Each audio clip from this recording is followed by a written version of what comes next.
नमस्कार।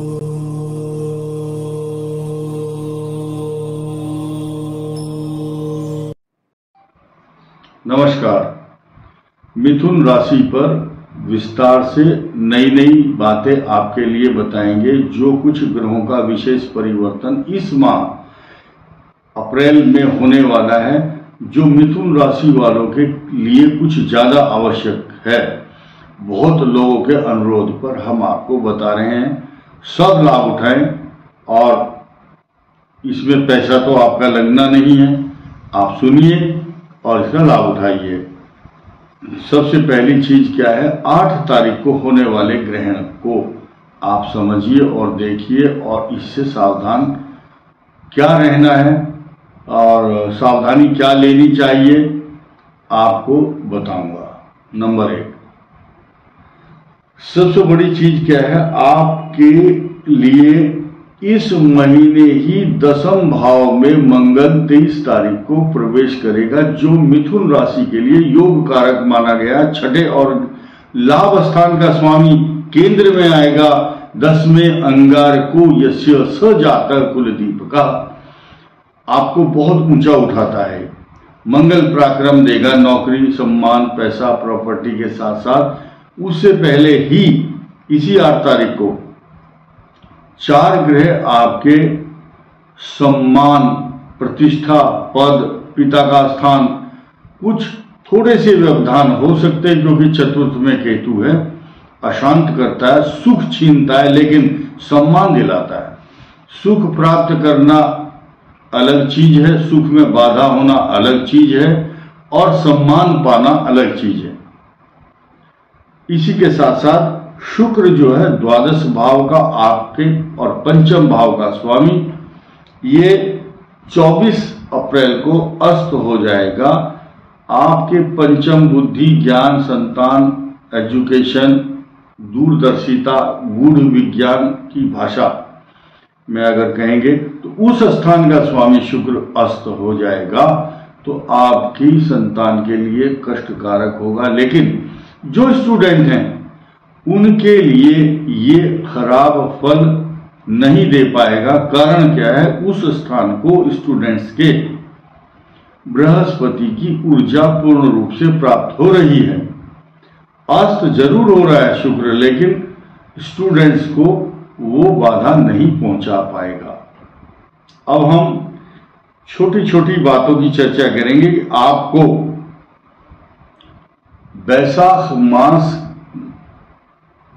से पहले जो चैत्र मास है, ये नव संवत्सर का पहला दिन माना जाता है, नवरात्र। उस दिन वृषभ राशि में जब चंद्रमा होंगे, देखिए 11, 12 और 13 तारीख, 11, 12, 13 अप्रैल विशेष रूप से आपको इसमें सावधानी ज्यादा रखनी है। स्वास्थ्य को लेकर, यात्रा को लेकर, जबरदस्ती किसी से झगड़ा फिसाद नहीं करना चाहिए, अन्यथा आपके लिए हानिकारक होगा।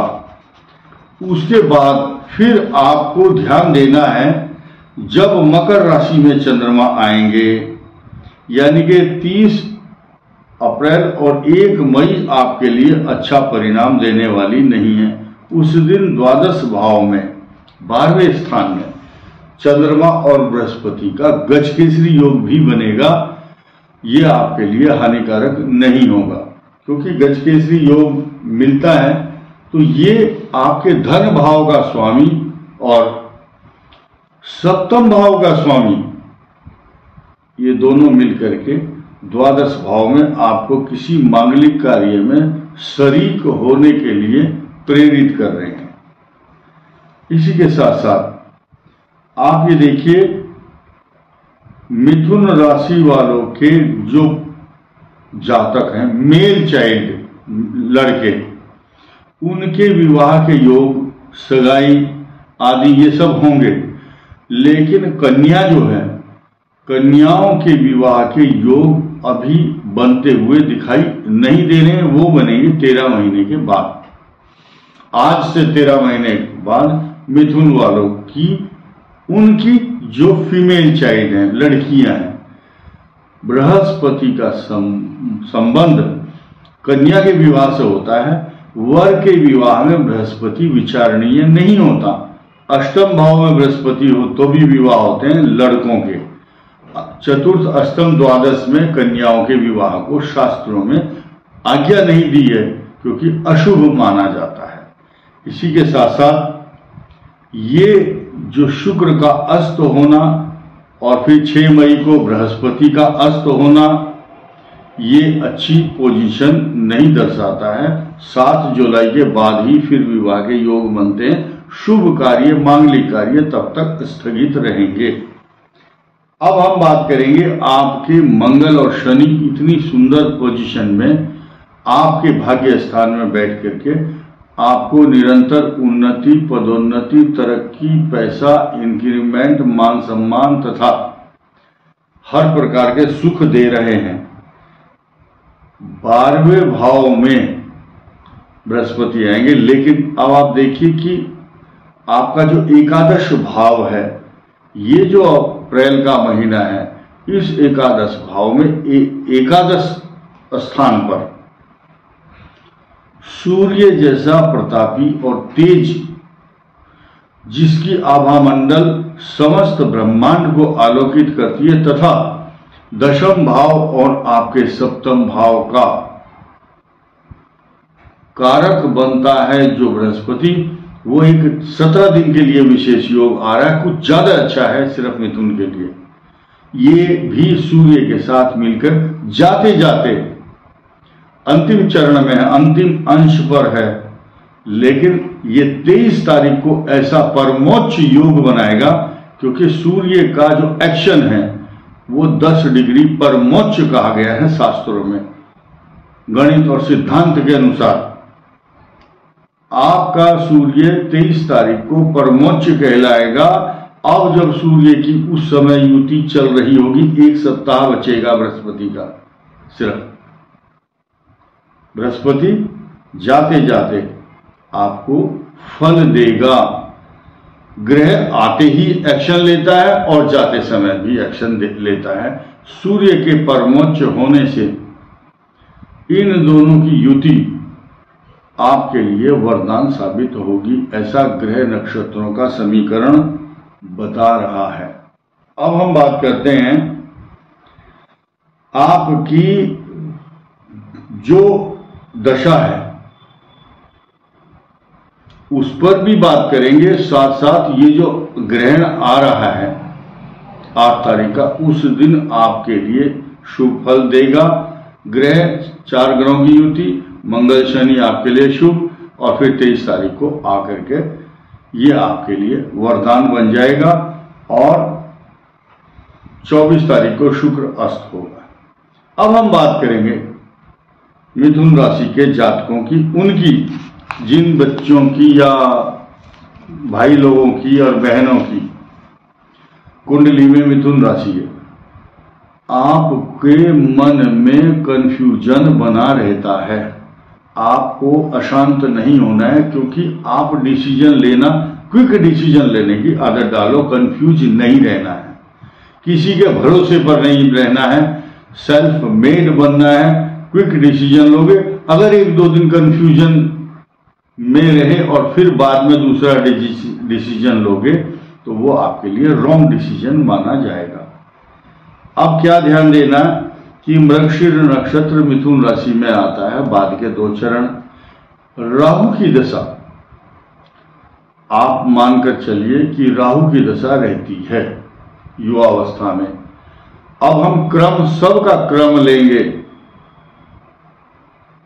और आर्द्रा नक्षत्र वालों की युवावस्था में बृहस्पति की दशा शुरू हो जाती है।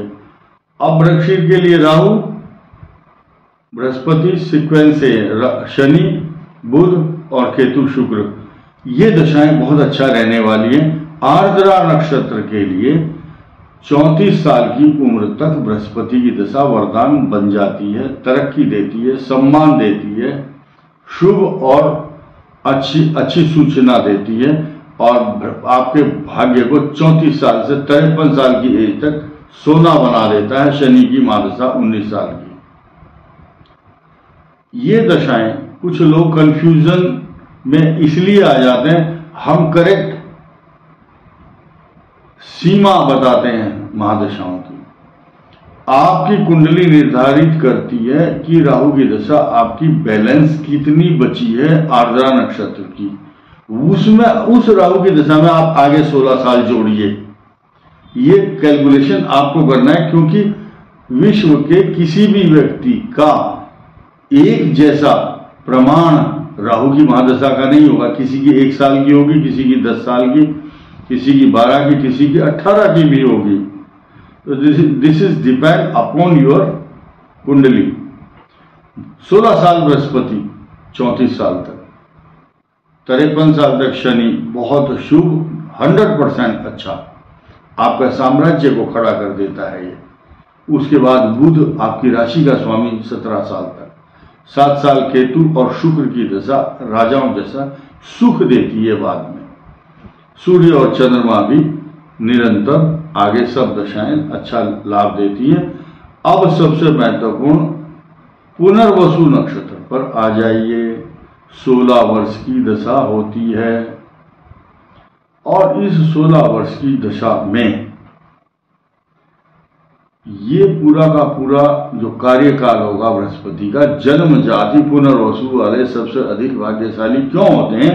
क्योंकि एक तो पुनर्वसु नक्षत्र मिल गया इनको, और मिथुन राशि भी है, और बृहस्पति की महादशा। जन्म लेते ही सोने की चम्मच मुंह में लेकर के पैदा होते हैं, तरक्की करते हैं और बहुत हष्ट पुष्ट, बलवान, बुद्धिमान, गुणवान, भाग्यवान सब कुछ होते हैं। लेकिन ये थोड़े से काम करने में कई बार स्लो होते हैं। अगर जल्दबाजी में काम करेंगे तो गलत भी कर बैठते हैं। शनि की महादशा में बहुत अच्छा कैरियर हो जाता है।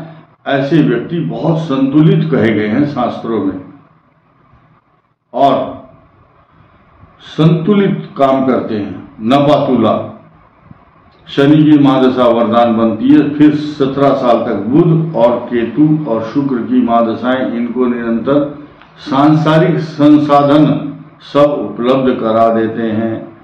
तो पुनर्वसु, आर्द्रा और मृगशिरा का जो महादशाओं का मैंने विवरण बताया है, इसमें कुछ बात यही कहूंगा कि आपकी कुंडली के ग्रह ही असली तो चीज निर्धारित करते हैं, लेकिन वर्तमान समय जो पोजीशन चल रही है ग्रहों की, उसको गोचर के साथ मिलाने के बाद को रिलेट करना और उसका वेद और उसका इसके साथ सम्मिश्रण करना ही फलादेश है।